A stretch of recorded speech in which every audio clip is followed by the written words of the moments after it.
Welcome. Welcome. Welcome. Welcome to the unlikely Seminarian. Welcome to the Unlikely Seminarian.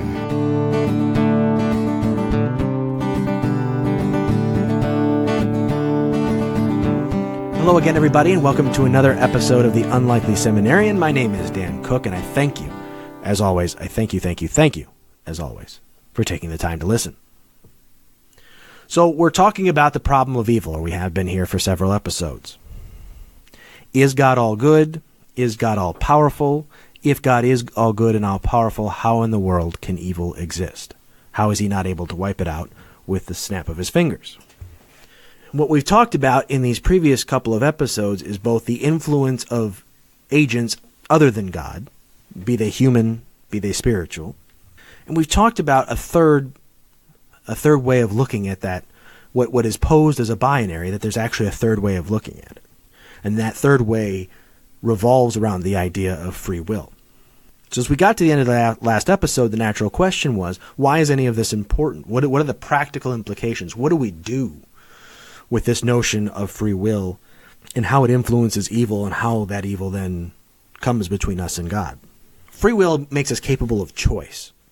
We can choose to try and follow the path that God has laid out in front of us.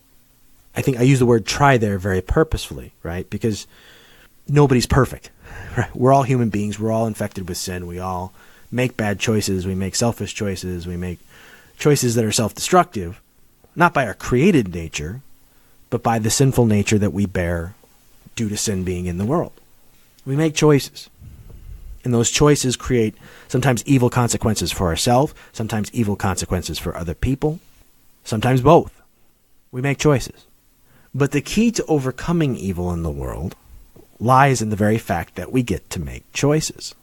That if we understand that we're under the influence of other beings besides just God, that if we understand that we're capable of evil things ourselves, and therefore we cannot set ourselves over other people, no matter how much worse, as I do scare quotes, their evil seems to be than our evil. We start to understand the series of choices that we get to make in order to more closely align ourselves with God. I've talked about, there's a path, there's a trajectory that God has laid out in front of us, and that sin, translated, literally means missing the mark. If you imagine, I got this example from a rabbi, and I think it's actually very, very, very helpful. If you imagine firing an arrow at a bullseye, it requires a certain trajectory for that arrow to strike the bullseye. And that the further you are away from the bullseye, the fewer degrees off of that true center target you have to be to miss the target entirely. Now, if you think of that over the course of an entire life, and that trajectory of that arrow striking the bullseye being the path that we're on, our entire lives are long enough that you don't have to be very far off of that path to, over a long period of time, miss the target by a very wide margin. But again, that assumes a certain binariness, it assumes a certain linearness, right? That once we get off target, we stay off target. But this is where choice comes in. Because we're intelligent beings, because we have the ability to stop and recognize that we are off target, we then have the opportunity to choose to get back on to that trajectory, to get back on a trajectory that's going to lead us to that target.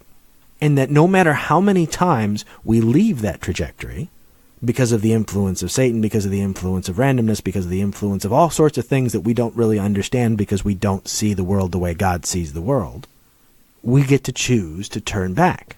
We have that ability. You have that ability. I have that ability. Everybody that you know has that ability because we have that free will. That to the degree we're able to choose to stray off of the path God has laid in front of us, we are also free to choose to try and work our way back towards it. And God has given us numerous tools to be able to do that.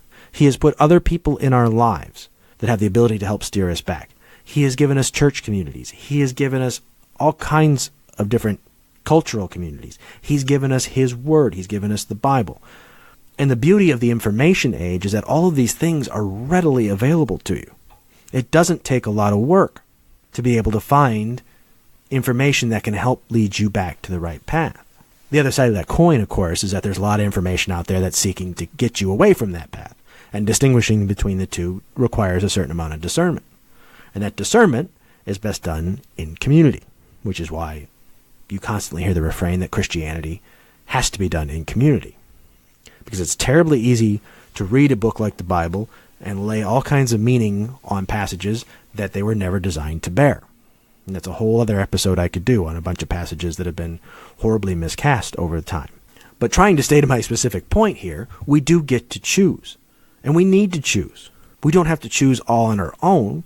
We have people in our lives who are willing and ready and able to help us. I mentioned a couple episodes ago that there was some stuff going on at my church that had kind of knocked me off the path a little bit, and that was part of the reason why I hadn't recorded in so long. But I have friends and I have community members who care enough about me, who wouldn't let me get away with hiding from them all for a long period of time. They gave me room, and God bless them for that. But they cared enough to seek me out and to try and turn me, or help me choose to turn back towards the path that God had laid out for me. And I'll be eternally grateful that they did that. Saved me from some bad choices in a lot of ways. And some of those folks know who they are. Some of those folks are listening. And I thank you so much for your influence. But we have that ability to choose. Choices can lead us in bad directions. Choices can also lead us in good directions.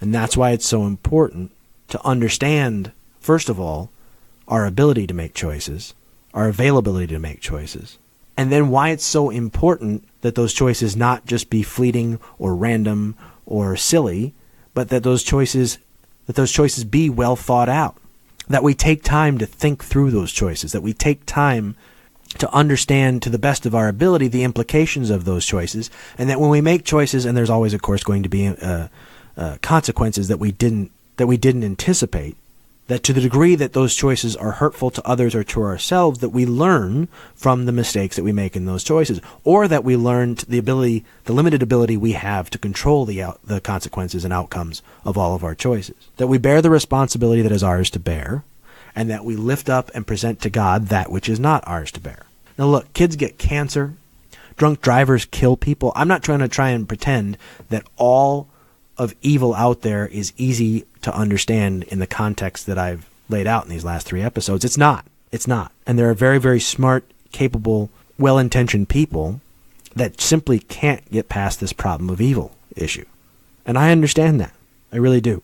There's a lot of what I've accepted about the problem of evil that is based pretty specifically on my faith. And if you can't get to the faith in the first place, then it's really difficult to wrap your head around those reasons for understanding or for coping with the problem of evil, I guess is the best way to put it.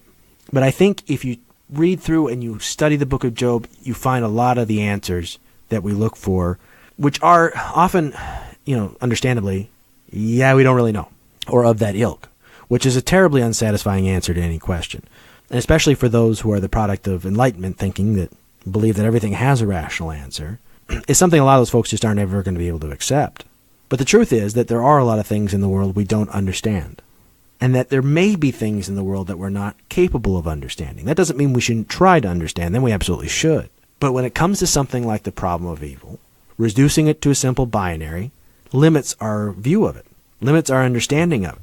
And especially when we pull back and try to grasp the lesson of the book of Job, which is that there is so much more going on in this world and in this universe than we could possibly understand, trying to limit it to a simple binary seems a bad strategy to me. But I think the most important thing, again, comes back to this idea of choice. Understanding that what is ours to control, we get to choose how we act towards it, towards each other. We get to make those choices. And when we make mistakes, we get to learn from those mistakes and try to make better choices. The key is to not lose hope. The key is to not give up. The key is to not say this horrible, evil, unjustifiable, unfair thing happened. Why bother? No, the key is to understand that when those kinds of things happen, what is ours to control and what isn't ours to control. And to the degree that we understand what is ours to control, we then have to ask, did we make good choices or did we make bad choices? If we made good choices, again, we have to reevaluate what's ours to control. If we made bad choices, then how can we make better choices going forward? There's so much to dig into, and there's so much to learn when it comes to problem of evil and how I understand it through the book of Job. I'd love to hear from you guys, if any of this particularly strikes you, or if there's other biblical ways that you find for addressing the problem of evil. I'd love to hear about them. unlikelyseminarian@gmail.com. I've gotten some great emails from some listeners, actually all around the world, and I'm so thankful for those. Thank you guys. Please keep sending them in. unlikelyseminarian@gmail.com. I'm praying for all of you. I hope you're well. I hope these podcasts were of use for you. Until next time, this is Dan Cook, and you've been listening to The Unlikely Seminarian.